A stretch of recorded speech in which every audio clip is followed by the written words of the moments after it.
Okay. On behalf of the country team, we want to thank you Au for nom de l'équipe de mon pays, nous vous remercions de cette opportunité de nous avoir donné cette occasion et j'ai voulu vous partager l'expérience de comment le Nigeria s'est efforcé de promouvoir la demande des vaccins et les efforts novateurs de faire vacciner les gens, comment nous gérons les infodémies et comment nous avons pu rétablir la vaccination de routine. Voilà ce que nous allons faire. Voilà les objectifs de ma présentation. On va parler de la situation actuelle sur le déploiement du vaccin COVID-19 au Nigeria, ce que nous avons fait pour promouvoir la demande de vaccins, ce que nous faisons pour établir la vaccination de routine, comment nous avons géré l'infodémie, leçons apprises et conseils pratiques et prochaines étapes, ce que nous allons faire. Situation actuelle du pays. On a enregistré 256 958 cas confirmés de COVID-19 et 3 144 décès. On est conscient du fait que la pandémie de COVID-19 a affecté la prestation de services de SSP et il y a beaucoup d'efforts qui sont déployés pour corriger cela. En tant que pays, nous avons développé des stratégies novatrices et indigènes afin d'améliorer l'adoption des vaccins dès le démarrage. Le pays ne travaille pas seul, nous travaillons avec nos donateurs, nos partenaires et d'autres parties prenantes pour déployer le vaccin afin de développer l'immunité de masse et arrêter la transmission communautaire. Le gouvernement travaille avec le ministère fédéral de la Santé. On cible 70% des personnes vaccinées d'ici décembre 2022. On a déployé plusieurs stratégies. D'abord, on s'est employé de l'approche Teach et dans la phase 2, on a utilisé la stratégie révisée et optimisée de Scales. Dans la stratégie Scales, c'est une approche novatrice et indigène où on analyse le S, c'est système de prestation de services, C, communication, A, responsabilisation, L, logistique, E, système de gestion de données électroniques, S, c'est système de supervision. On utilise ces éléments pour pouvoir atteindre tous nos travailleurs de santé et toutes les personnes responsables pour pouvoir atteindre nos objectifs et on a obtenu des résultats. Nous remercions les donateurs qui nous ont appuyés comme Gavi, les pays occidentaux comme les États-Unis, Royaume-Uni, l'Europe et toutes les autres personnes qui ont aidé le pays à avoir des vaccins. On a des vaccins adéquats pour faire le travail qu'il nous faut. En tant que gouvernement travaillant avec les différentes parties prenantes, on surveille les États fédéraux chaque jour et nous postons ces informations sur leur plateforme de gouvernance et dans les réseaux sociaux afin que les États puissent surveiller où ils sont. Et les 5 États les plus performants, on publie leur nom chaque jour et cela a généré une concurrence autour de ces États et cela a été utile. On fait aussi le traçage du nombre de personnes que nous atteignons chaque jour et chaque mois dès le début de ce processus de vaccination afin de savoir où nous pouvons entourer d'autres mesures. Et si on regarde la vaccination de routine, il fallait aussi voir comment restaurer la vaccination de routine. Et vous pouvez voir, depuis 2016, la tendance était à 33%. On a instauré certaines interventions et on va les voir dans les diapositives suivantes. Et vous voyez qu'il y a une amélioration progressive dans l'immunisation de routine dans le pays. Et en 2018, ce chiffre s'est élevé à 50%. 2019, on avait 71% et avec la pandémie 2020-2021, on est arrivé à 56% de taux de vaccination de routine. Ce qui veut dire qu'il y a beaucoup de gens qui s'attendaient à avoir une mauvaise performance et un déclin dans les services que nous offrons. Mais je vais aussi vous partager ce que nous faisions pendant la pandémie pour soutenir et pouvoir réaliser ce taux de 56% de vaccination de routine. Aussi, nous avons comblé la lacune entre la couverture administrative et les données d'enquête. Si on regarde de 2016, on était à 33% sur les données d'enquête et 106 est sur les données administratives. Avec un mélange de stratégies, on a comblé cette lacune et il y a une réduction significative entre les données de vaccination de routine et les données d'enquête. On fait aussi les surveillances trimestrielles. Et si vous pouvez voir le trimestre 4 de 2017, il y a 3% des zones de gouvernement local qui réalisaient la cible. Et maintenant, cela s'est amélioré à 47%. Et même pendant la pandémie, il y avait une baisse, une petite baisse. Et avec les effectifs, le pays a essayé de faire un effort. Et le pays maintenant surveille la performance sur une base trimestrielle. Mais à cause du temps, on ne va pas partager la diapositive de comment les États individuels font, mais nous faisons le suivi des États fédéraux, comment quelle est leur performance depuis le LQAS. Comme pays, qu'est-ce qu'on a fait pour promouvoir la demande de vaccins? À la phase initiale de confinement, on avait un groupe de travail technique et un groupe stratégique pour coordonner la réponse.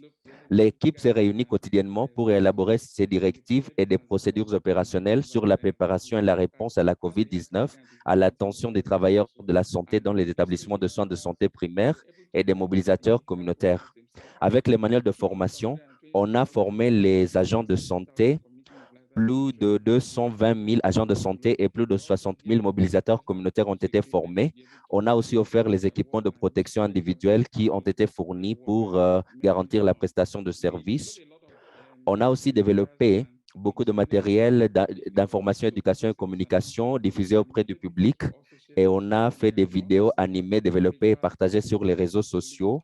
On a aussi eu des engagements avec les chefs religieux traditionnels, membres de la communauté, les leaders d'opinion et le groupe stratégique se réunit presque tous les jours à ce jour et cela a aidé le programme.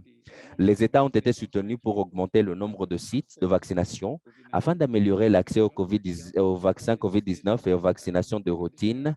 On a aussi aidé les États avec les fonds supplémentaires et des équipes pour pouvoir mener la campagne de vaccination de masse intégrée à la vaccination de routine dans des sites. On a aussi soutenu ces États pour l'achat de bâches, de chaises et de tables pour les sites de vaccination dans les centres commerciaux. Et les cartes SIG sont utilisées pour identifier des zones à forte densité de population. Et pour maintenir la qualité de la vaccination COVID-19 en cours, nous avons formé et déployé des superviseurs principaux dans tous les États, mais avec un soutien supplémentaire pour les États les moins performants, et pas seulement le staff du gouvernement, mais aussi les partenaires. Et ces partenaires et le staff des agences gouvernementales sur ces États sont déployés à des États les moins performants avec les TDR spécifiques. Au quotidien, les superviseurs sont suivis par GTS pour la responsabilité et doivent soumettre les rapports ODK pour l'analyse et aussi la création d'interventions. Des récompenses sont prévues pour les surveillants exceptionnels et des sanctions sont prévues pour les surveillants qui seraient pris en défaut. Les États et les zones d'administration bénéficient d'un soutien pour le suivi du déploiement du vaccin COVID-19. D'autres choses qu'on fait, on s'engage avec ces zones et ces États les moins performants. Ici, vous avez le directeur exécutif avec le membre de personnel principal qui visite ces États les moins performants. On a visité l'État d'Enugu dans la zone du Sud-Est. On a rencontré aussi des différentes parties prenantes sur l'État, de la direction jusqu'au conseil de gouvernement local et les OSC. On a aussi eu une réunion d'assemblée. À chaque État qu'on visite, on organise un atelier afin de partager ce qu'ils doivent faire afin d'améliorer la demande. Ici, c'est un exemple d'une autre visite de l'État de Sokoto et le directeur exécutif et les membres ont visité le gouverneur ainsi que les chefs traditionnels et religieux comme le sultan de Sokoto. Et cela nous a beaucoup aidé à mobiliser beaucoup plus de gens à venir se faire vacciner. Cet engagement n'était pas seulement à ce niveau. Nous avons aussi engagé les leaders des conseils locaux de gouvernance et voilà des photos qui démontrent comment ces engagements se sont faits. Il y a des zones qui ont des problèmes sécuritaires. On a aussi engagé des autorités militaires et elles nous aident aussi à atteindre les groupes dans les zones en insécurité. Et on a aussi mobilisé les jeunes dans les campus parce qu'ils n'acceptaient pas les vaccins. Ici, une réunion avec le leadership où on appelait les présidents des syndicats des étudiants nigérians de se mobiliser et les étudiants et ces leaders ont été vaccinés au public pour encourager leurs adeptes. On encourage aussi les communautés à aller se faire vacciner. On a aussi développé et diffusé des messages clés. On fait la vaccination de masse, des sites de vaccination de masse. Il y a des véhicules taillés sur mesure pour amener les gens sur ces sites.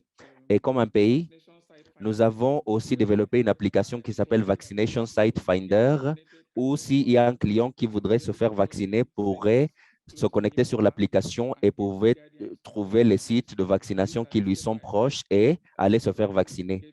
Voilà le processus de comment vous pouvez arriver au site de vaccination quand vous vous connectez à l'application. On a pu aussi utiliser suivi géospatial et le Open Data Kit, ainsi que le travail de forces opérationnelles conjointes pour améliorer la vaccination. Sur le GTS, cela nous aide quotidiennement quand nous déployons nos membres de personnel. On peut les suivre et voir s'ils sont sur terrain ou pas. Et quand ils soumettent leur rapport au DK, on analyse ces rapports et on obtient les informations pour l'intervention. On a mis en place les groupes de travail et ces groupes de travail traitent les plaintes et aussi ils pourront aller sur terrain pour résoudre un problème qui survient.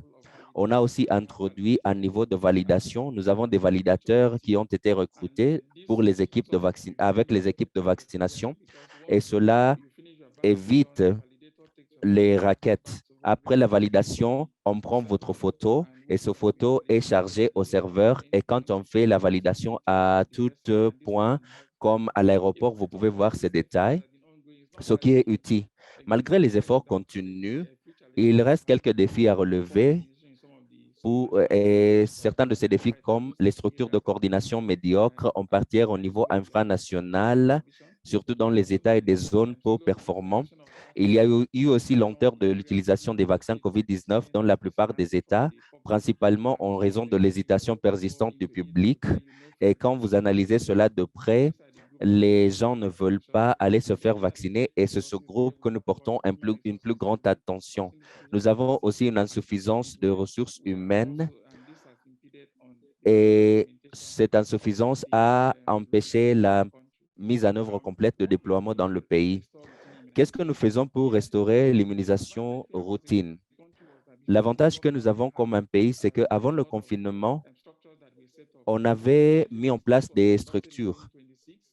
Quand l'enquête MICS s'était faite en 2016, on avait le Centre national de coordination de la vaccination de routine d'urgence qui a été mis en place pour améliorer le programme de vaccination. Cela a été mis aussi au niveau des États et au niveau des LGA ou des autorités de gouvernance locale. Et on a utilisé les services intégrés optimisés de vaccination de routine. Des dirigeants de ces centres qui s'appellent NERIC ont fait partie du groupe de travail technique et du groupe stratégique de COVID-19 qui se sont réunis presque tous les jours depuis la phase initiale du confinement de COVID-19 en 2020. Cela a permis d'harmoniser la planification et la mise en œuvre avec l'équipe COVID. Et dans l'équipe, ils ont aussi aidé à développer les manuels de formation et les procédures opérationnelles standards qu'on utilise comme un pays. Et c'était utile pour avoir un document de former les agents de santé. Et on nous a aussi offert, on leur a offert les équipes de protection individuelle pour faire leur travail. Les structures de coordination qui existaient et les formations que nous leur avons offertes et le partage des matériels et aussi la constitution des équipes de riposte contre la COVID-19 a aidé à la restauration de l'immunisation de routine. Et la baisse n'était pas trop significative des performances du pays comme c'était documenté par les partenaires. Et nous voulons remercier les partenaires et les donateurs qui ont appuyé le pays à donner les matériels. Et à ce stade, j'aimerais mentionner que, sachant d'où nous sommes venus et ce que nous voulons réaliser comme pays, après plusieurs mois de déploiement et de mise en œuvre, on a appuyé les États fédéraux à créer un micro-plan intégré et un plan de travail pour couvrir la vaccination contre la COVID-19. Tous les 36 États ont été appuyés. On a un plan. Ce plan a été ratifié le 4 juin et certains des États ont commencé la mise en œuvre. Et avec les plans intégrés, ils ont été signés par les gouverneurs. On a aussi signé ça au niveau national et on ratifie maintenant les plans intégrés avec nos bailleurs de fonds et nos partenaires. La mise en œuvre effective de la vaccination intégrée est en cours dans les États de Lagos, Ogun et Gombe. Et nous avons vu un très grand progrès dans ces États avec les services de vaccination. Avec les services intégrés, on veut un pays, une équipe, un plan et un budget. Et cela nous a été très utile. Et quelles sont les justifications de l'intégration? On ne va pas beaucoup entrer là-dessus. Mais en matière d'intégration, il y a 7 piliers importants dans le plan actuel que nous avons. Leadership et coordination, composante ACSM, logistique et approvisionnement, formation, gestion des données, supervision de soutien et la prestation de services. Et les services intégrés sont déployés dans le pays. Comment est-ce que nous avons géré les infodémies? Cela nous a été très, très utile. On apprécie nos partenaires pour l'appui qu'ils nous ont octroyé. On a renforcé la réponse de santé publique, des systèmes de santé et de la sécurité sanitaire en améliorant la gestion de l'ensemble de notre écosystème d'information. On a aussi amélioré la gestion de l'ensemble de notre écosystème d'information pour offrir la possibilité de fournir des bonnes informations au bon format, pour le bon messager, au bon moment, afin de promouvoir les bons comportements et résister à la désinformation. On a une équipe, cette équipe a été formée et il y a eu beaucoup de campagnes de désinformation sur les réseaux sociaux et sur des autres plateformes disponibles. Et il y a certes une nécessité d'analyser ces réseaux sociaux comme Facebook, YouTube, WhatsApp et Instagram. Ce sont des plateformes qui donnent des milliers de contenus et ils ont été aussi utilisés pour la désinformation contre la COVID-19. Et nous avons développé une distance autour de ces plateformes pour pouvoir traiter les questions de désinformation sur les plateformes de réseaux sociaux. Et les résultats que nous avons eus dans le pays nous ont été très utiles. On a un cadre d'écoute sociale pour suivre, analyser et gérer les rumeurs et les mythes. Nous avons l'écoute sociale, suivi et analyse des tendances, cartographie de l'écosystème de communication sur base des informations reçues. Et nous avons aussi le flux de sondage, le public et les outils qui sont utilisés. Pour le flux de sondage, on a le scanning en ligne, nous avons le sondage U-Rapport et nous avons le sondage web. Et quels sont les publics cibles? Pour le scanning en ligne, nous avons la population générale qui utilise les médias sociaux. Et pour les sondages U-Rapport, on utilise les utilisateurs de GSM, Facebook et WhatsApp. Et nous avons 3,6 millions d'utilisateurs qui font partie de ça et nous nous engageons avec eux. Pour le sondage web, on cible la population générale ayant accès à l'Internet. Et il y a les outils disponibles pour chaque de ces flux de sondage. Pour le scanning en ligne, on a Media Toolkit, Outsuite, Google Alert, Google Trend et IARS de l'OMS. Pour le sondage U-Rapport, nous utilisons le U-Rapport et Rapid Pro. Et la description de ce qui se fait pour chacune de ces activités, on a une description de ce que nous faisons avec ces différents médias.